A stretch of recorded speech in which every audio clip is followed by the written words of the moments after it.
The costumes this year are spectacular.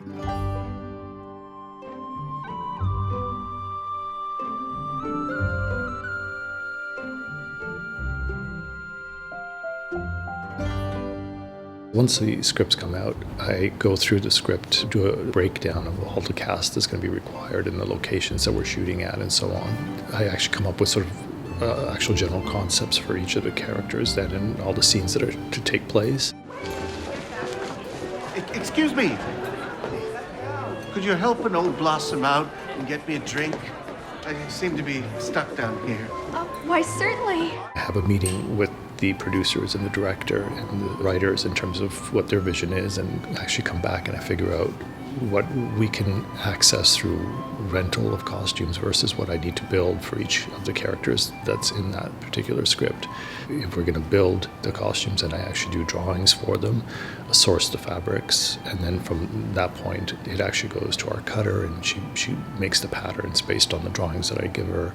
And we do fittings and alterations, and we break everything down on this show to actually age it, to make it look like it's been worn before for years, just to sort of give it that authentic feel.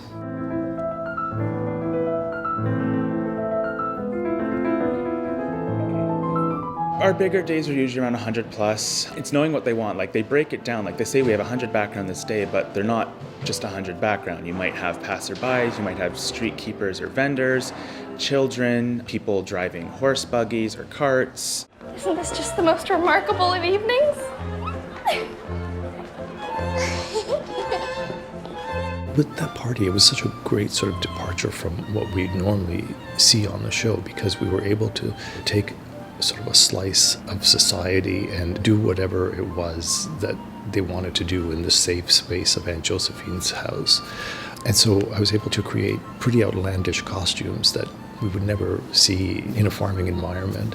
It was great to not have Aunt Josephine wearing a corset for this episode, which is a huge deal for that period. We built these wonderful flower crowns, which took weeks to do, and they were all handmade and hand painted. And we built over 1,500 individual flowers to go onto these crowns on the heads of the guests at this party. We actually handmade hair braids and created a bird cage out of hair. For some of the hats, we actually sourced real found flowers and grasses and feathers to put into the hats. And with a show like this, you always have to be aware of what would have actually been available to people, because it's PEI in 1898. Like, we're not in New York, we're not in Paris, so you have to sort of really use your imagination to figure that out.